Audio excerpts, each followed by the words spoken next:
ট্রাফিকের দাবি মানতে হবে, বালু উত্তোলন বন্ধ হোক, আমাদের দাবি মানতে হবে, বালু উত্তোলন বন্ধ হোক, আমাদের দাবি মানতে হবে, বালু উত্তোলন বন্ধ হোক, আমাদের দাবি মানতে হবে, বালু উত্তোলন বন্ধ হোক, আমাদের দাবি মানতে হবে। আমাদের উর্বরশীল জমিগুলো ভেঙে যাচ্ছে এবং বালু উত্তোলনের কারণে আমাদের এই যে তেলিপাড়া যে ঘাট আছে এই রাস্তায় মানে চলাফেরা মানুষের সমস্যা হচ্ছে এবং বালু উত্তোলনের কারণে গাড়ি জাম বেশি দ্রুত চলার কারণে পাশে একটা মাদ্রাসা আছে, এই মাদ্রাসায় বাচ্চাগুলো যাওয়া আসার সমস্যা হচ্ছে এবং বালু উত্তোলনের কারণে আমাদের এই যে কৃষকগুলা যে গরু ছাগল বাচ্চা কাচ্চা মাঠে যাওয়া চলাফেরার জন্য তাদের সমস্যা হচ্ছে এবং অনেক ক্ষয়ক্ষতি হয়েছে বলতে অনেক ছাগল এবং অনেক বাচ্চা এই গাড়িতে অ্যাক্সিডেন্টও হয়েছে। তাই আমাদের এলাকাবাসীর দাবি প্রশাসনের কাছে আমাদের এই বালু উত্তোলনের কার্যক্রমের বন্ধের দাবিতে দ্রুতভাবে যাতে প্রশাসন আমাদের ব্যবস্থাটা নেয়, এটা আমাদের দাবি, আমাদের এলাকাবাসী থেকে এটা আমাদের দাবি, সকলের দাবি। আমরা এখানকার সাধারণ লোক কৃষক এখানে আমাদের বালু মহলের কারণে প্রায় 300-400 মানে নিরীহ মানুষ, গরিব মানুষ খাস জমিগুলি আবাদ করে খাচ্ছে।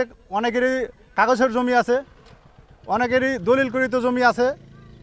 এই বালু উত্তোলনের কারণে আমাদের শত শত লোকের কর্মস্থল কর্মজীবী নষ্ট হয়ে যাচ্ছে। এই মর্মে আমরা প্রশাসনের কাছে দাবি জানাচ্ছি যে বালু মহলটা যেন মানে বন্ধ রাখা হয়। এখানে চৌরাস্তার মোড়ে সোনার মালচন্ডী পশ্চিম মুন্সিপাড়া এখানে মোড়ে একটা মসজিদ, এখানে আছে ছোট বাচ্চাদের একটা হাফিজি মাদ্রাসা, ছোট বাচ্চাদের কিন্ডারগার্টেন স্কুল। এই গাড়ি চলাচলের কারণে এই প্রতিষ্ঠানে অনেক ক্ষয়ক্ষতি হচ্ছে। মসজিদে অনেক সবসময় ধুলা ময়লা যাচ্ছে, বাচ্চাগুলা অনেক রোগে ভোগান্তিতে ভুগতেছে। তো আমাদের এলাকার পক্ষ থেকে এটাই দাবি মাননীয় সরকারের কাছে, মাননীয় প্রশাসনের কাছে, আমাদের এই বালু মহলটা বন্ধ রাখলে শত শত জনগণের উপকার হবে। ওই জমি থেকে অনেকেরই অনেক ফ্যামিলির শত শত ফ্যামিলির জীবিকা নির্ভর করে ওই জমি থেকে। অথচ এই বালু যেভাবে উত্তোলন করা হয়েছে, কাগজের মাটি, মরিচ আছে, বাদাম আছে, তারপরে পেঁয়াজ আছে, ভুট্টা আছে, যত প্রকার কি আমাদের কৃষি আমরা যেটা করে নির্ভর করে আমরা যেটাতে বাঁচি, প্রত্যেকটা কৃষিতে ওরা মাটি নিতে নিতে এত পরিমাণ ক্ষতি করছে যে আইল ভাঙ্গে কিছু অংশ জমি সহ ওরা তুলে নিয়ে যাচ্ছে। পূর্বে যারা ডাক ছিল তাদেরকে কোনো কিছু বলতে গেলে তারা প্রশাসন নিয়ে আসে, প্রশাসনের হুমকি দেয়, দলীয় হুমকি দেয়, ঠিক আছে। আমাদের কোনো কিছু বললে আমরা এই গ্রাম থেকে দেবীগঞ্জ পুপারে যারা কাজে অকাজে যাই, আমাদেরকে ওখানে আটক করে দেওয়া হয়। আটক করে দিয়ে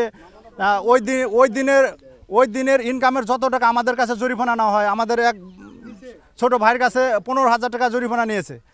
তো আমরা এতদিন অনেক স্বৈরাচারের অনেক কষ্ট অতিবাহিত করে আসছি।